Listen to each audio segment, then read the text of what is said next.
ما doonaysaa inaad hanti iyo lacag samayso waatan hadaba sababta aadan lacagba u samayn karin sababta koobaad istighfar la'aan maalintaada ma jirtaa waqti aad u qabatay si aad ilaahay dambi dhaaf weydiisato maxaa iska galay inaad ilaahay dambi dhaaf weydiisato iyo inaad hanti iyo lacag samayso hadaba aayadan ayaa inoo sheegi doontaa sababta iyo faa'iidada ay leedahay إن الإلهي دم دافع يدسته سورة نوح عليه السلام لأنه ورجلني ربي با وحودي فقلت استغفروا ربكم إنه كان غفارا ما حيث مركب فإذا عيلة هاي مركب الإلهي دم دافع يدسته أما أولي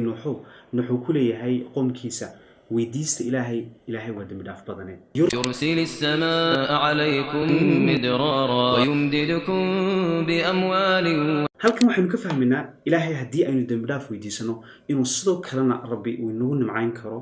nimco bashbashi barwaaqo iyo sidoo kale hanti markaas sida aynu halka ka fahnay waxaad u baahan tahay maalintaada inaad waqti u qabato tiraadid oo jadwalkaaga ku darsatid inta doonto baa leekaatay inaad ilaahay dambi dhaaf weydiisatid sidoo kale nabiga sallallahu alayhi wasallam waxa laga soo wariyay inta uu san habeenkii seexan ka hor inuu 100 jeer uu ilaahay dambi dhaaf weydiisan jiray marka kaba soo qaad hadii aad maalintaada tiraadid 10 jeer oo kaliya inaad ilaahay dambi dhaaf weydiisatid seexantidaada iyo sidoo kale ilaahayna uu kugu dambi dhaaf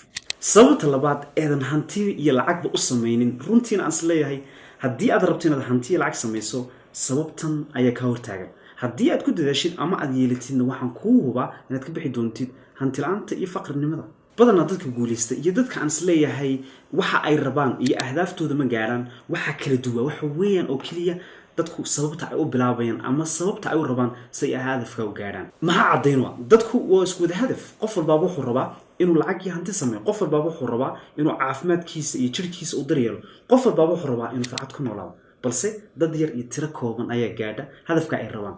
sababtu waxa weyn qofka duusan ogeyn sababta uu u rabo inuu hadafka u gaaro runtii way adkaanaysaa waayo hadaf walba oo rabto inaad gaadho nolosha waxa la socda carqalad dhibaato rafaad silic dad fara badan oo ka hor istaagi doona hadafkaaga waxaas oo dhan si aad uga gudubto waxaad u baahan tahay wax ka weyn hadafkaagan ama waxa aad rabto inaad gaadho dhibaatooyinkan waxaas wuxuu noqon karaa hadii ay jirto sabab aad rabto inaad u gaadhid hadafkaas waxa ku fududaanaysa in carqaladahan aad ka gudubto maxay tahay daba sababta aad u rabto inaad hanti iyo lacag samayso sababtaas talow waxa weeyaan inaad waalidka oo aad ogtahay inay shaqeeyaan oo weli kaada ay 8 saacadood soo shaqeeyaan inaad nasiso talow ma laga yaabaa inaad rabto adigu isaanta inaad shaqaalnimadaba ka baxdo ama se in aad tiraadid waxa rabaa in waalidkii xaj ka geeyo ama laga yaabaa inay tahay sababta aad u rabto inaad hanti u samayso inaad tiraadid waxa rabaa inaan aniguba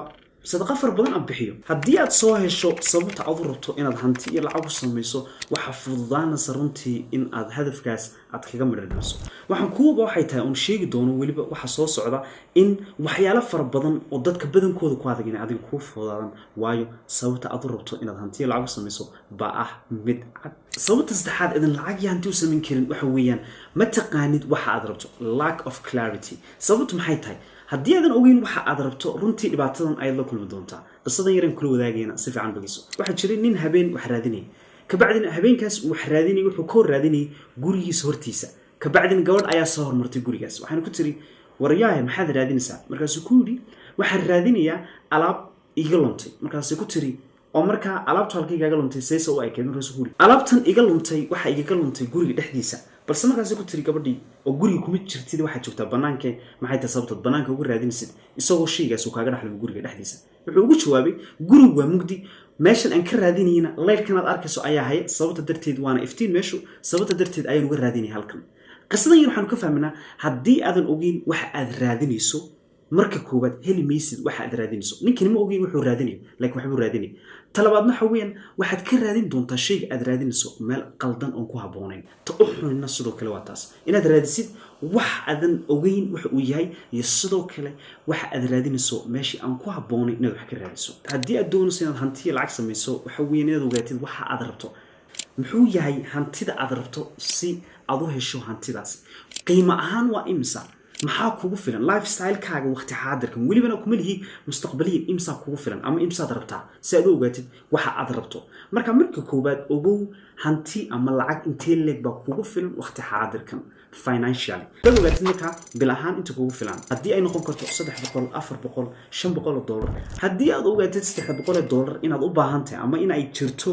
qiimo sidaas oo kale 400 300 waxa ku fududaanaysa sidii aad u raadin lahayd laakiin haddaadan ogeyn cadadka aad rabto inta ay leegtahay waxbaad raadin doontaa mana ogaan doontid inta aad raadinaysid waxaan kaaga digayaa inaadan u noqon hanti iyo lacag iyo adduunyo adoon sababta afraad eedan hanti iyo lacag u sameyn waxaad leedahay caadooyin xunxun waxaan kuuba waxay tahay adigoo caadooyinkan xunxun wata suurtagal ma ahan inaad hanti iyo lacag samayso ma qaadan karisid caadooyinka xunxun adigoo raba hadaf wanaagsan inaad gaadho sidaas leegna haddii aad rabto inaad hanti iyo lacag samaysid caadooyinkan xunxun ee ka hor istaagi kara inaad hanti iyo lacag samaysid kuma gaari karisid inaad lacag iyo hanti aad samayso caadooyinka xunxun waxay noqon karaan inaad leedahay in aad mar walba wuxuu bixiso inaad overspending aad samayso inaad mar walba suuq tagto wuxuu soo iibsato waxay noqon kartaa caadooyinka xunxun inaad leedahay balwado sida jaadka sigaarka iyo in aad lacagtaada ku bixisid cunto far badan oo restaurants far badan inaad u baxdid marar far badan caadooyinkan xunxun waxay ka hor istaagi karaan wixii aad dhigan lahayd ee ku horseedi lahaa inaad hanti iyo lacag aad ku dhisato inaad ku bixiso lacagahan faraha badan leh meelo aan ku habboonin oo mustaqbalkaagana hanti ku dhisi karin waxaan kuuba waxay tahay waxaa jira qof sidaada oo kale cadadka kusoo gala bil walba uu soo galo balse bishi marka ay dhammaato kaa dhigaal fiican kaa maalgashi fiican ugu dambaystana aad hubto inaad tirahdid qofkaasi lacagtiisa si fiican buu u maaray yani dhahday sababtu waxa weeyaan ma ahan cadadka idin soo gelaya inuu kala duwan yahay ama inuu qofkan kaa caqli badan yahay ama inuu dhashay 10 bilood ama 12 bilood sababtu waxa weyn labadiin idin kala duwaya waxa weyn caadooyinkayna ayaa kala duwan qofkan wuxuu leeyahay caadooyin u sahlay inuu lacag iyo hantiba dhisto adigana ta Allah waa taas caadooyinkaaga u fiirso si aad u ogaato waxa ka qaldan markaad soo ogaatid caadooyinkaagaasna isku day inaad saxdid oo istiraadid haddii aan caadooyinkan aan leeyahay aan sii wado suurtagal ma tahay inaan hanti dhisto sababta shanaad ee lacag iyo hanti u sameyn waxa weeyaan iskuma haboona career-kaaga iyo dhaqaalahaaga shaqada aad qabanayso haddii aysan ku gaarsiin karin labadan hadaf midna toona waxaan arkaa inaysan ku habboonin inaad waqtigaaga iskaga lumiso shaqada aad qabanaysaa ma kuu sahlaysaa inaad dhaqaale ku dhisato oo ay kuu sahasho waxa aad rabto hantida aad rabto inaad dhisato inay mustaqbalka ku gaarsiiso hadafkaas amase